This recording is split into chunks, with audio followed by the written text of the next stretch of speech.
Well, I'm going to kick off by briefly introducing the concept of what we describe as external intelligence and internal intelligence. And I'll talk a bit about how they differ and what can be achieved when the two are combined. So I'll just give a short introduction to these concepts, as Anthony will talk about them in much greater detail a little later on.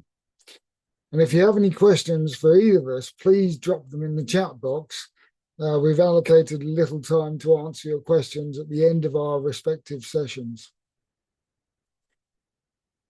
So what we call external intelligence is what we refer to as the thought process that we use in our lives every day in order to make things happen, like ensuring that we have an income and can do everything that goes with the jobs that we perform, like ensuring that our families are well and housed and protected, and making sure that the bills are paid on time and that we can take vacations when we need them.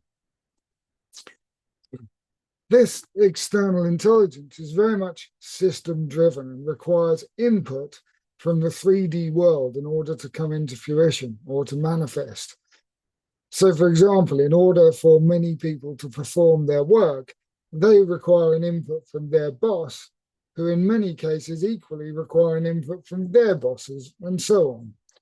Or if you're planning a vacation, then you may have an idea of where you'd like to travel to, but you rely on travel agents and airports and transportation and an itinerary in order to manifest that excursion. So what we refer to as internal intelligence is more easily described as being akin to intuition or gut feeling, but more powerfully associated with multidimensional thinking, where a person has let go of all conscious thoughts and has allowed the magic to happen. Other than the consideration of the challenge or problem in question, internal intelligence needs no external input, just the desire to create and innovate, as they say, outside of the box. I remember a quote that says that a problem cannot be solved by the same way of thinking that created it. It's tuning into your own internal wisdom, for example, alluded to in the book Think and Grow Rich by Napoleon Hill. What transpires is that once a person begins to develop their ability to recognize, access, and trust their internal intelligence, then they can more easily evolve their external intelligence in conjunction with their internal wisdom to manifest amazing things into their reality. So there are many ways of accessing your internal intelligence. I'm going to be talking a bit about fundamental challenges that we face and why the knowledge surrounding the solutions is not well understood, particularly in the West. Again, Anthony will go into this in more detail later, so I won't dwell on this slide for now, and we'll be sending out a copy of the slides so you can have a look back at them later if you need. What I will say, though, is that the benefits of meditation are vast and very much worth the effort of practicing consistently. Even 10 to 20 minutes a day can bring profound changes, greater focus on the present, enhanced imagination, deeper connection to your inner child, awareness of the shadow self. It's ego humbling, reduces stress and anxiety, provides heightened gratitude and strengthened intuition and insight. It'll help with improved sleep, increased pain tolerance, high level of discipline, emotional health, and peace of mind. Meditation is a gift that keeps giving for body, mind, and soul. So when I was in my early teens, I noticed that no matter how much I convinced myself in what I subsequently learned to observe as my conscious mind, that I wanted to behave in a different and more positive way, and again in line with how I saw myself in my conscious mind, it seemed that I'd repeatedly display that bad behavior. It seemed that I just couldn't learn from my mistakes. I'd just repeatedly behave exactly as I didn't want to. Now, the more I observed others, friends and family, I realized that I wasn't alone and that it would appear that many of my friends and family also saw themselves and talked about themselves in ways that just didn't add up to the way that they actually behaved. I figured if I could study them enough to begin to understand why it was that they experienced this anomaly, then I could apply what I learned to myself, and I could begin to change myself and my behavior in a way that I could be proud of. Now, this early study became fundamental to the research and experimentation that I performed on myself, and everything that I've subsequently learned and practiced, and is equally fundamental to the work that I do with my clients now, whether from a business perspective or for personal life coaching. But to put it into context, one of the things I was ultimately able to do was to evolve my internal intelligence in conjunction with my external intelligence.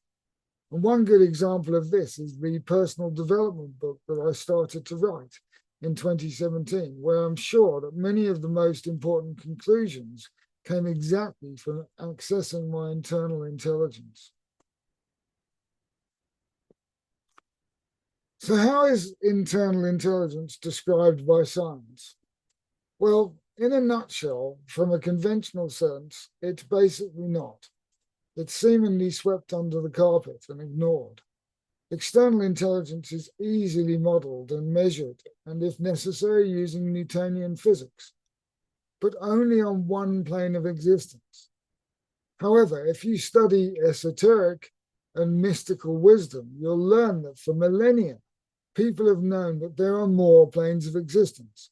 And only when you consider them all together holistically, then do you get an understanding of how everything in the universe really works and what shapes our reality. One of the things that Anthony and I are doing is bringing you this knowledge. So if you do some research surrounding the planes of existence, also referred to as dimensions, as Anthony describes them, you'll find a plethora of otherwise confusing information, which suggests that there could be up to dozens of different planes. However, when you look more closely at the information presented, what you find is that many of them are referring to subdivisions of the primary planes, which are the physical, vital, emotional or astral, mental, and spiritual planes. And it's usually the spiritual plane that is subdivided the most. Now, I've based my analysis on the works of Dr. Ibrahim Karim of the Vesica Institute of Biogeometry.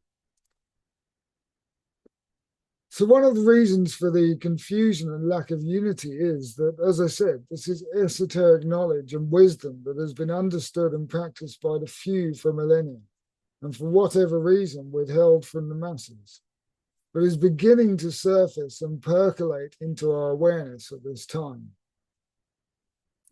Now, looking at the slides, Newtonian physics and classical chemistry and biology only consider anything from the perspective of the physical plane alone, which has been okay for measurement of physical phenomena and developing physical solutions to three-dimensional challenges, and has enabled us to make tremendous advances that we've made.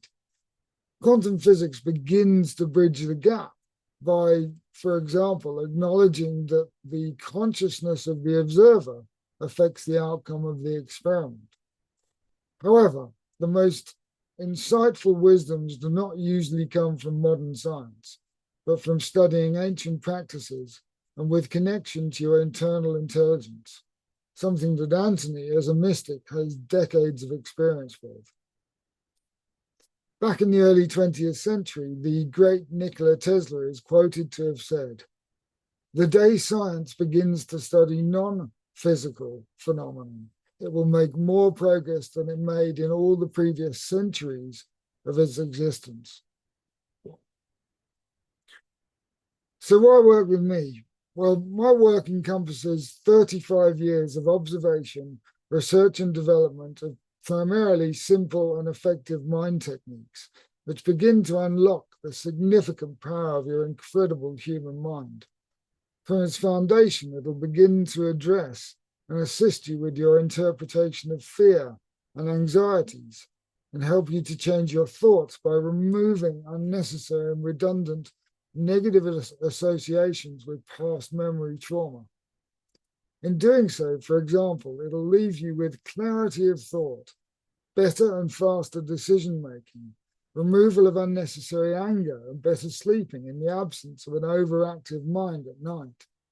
With practice and guidance, it'll ultimately allow you to synchronously align with your inner wisdom or internal intelligence, and will assist to create the reality of your desires.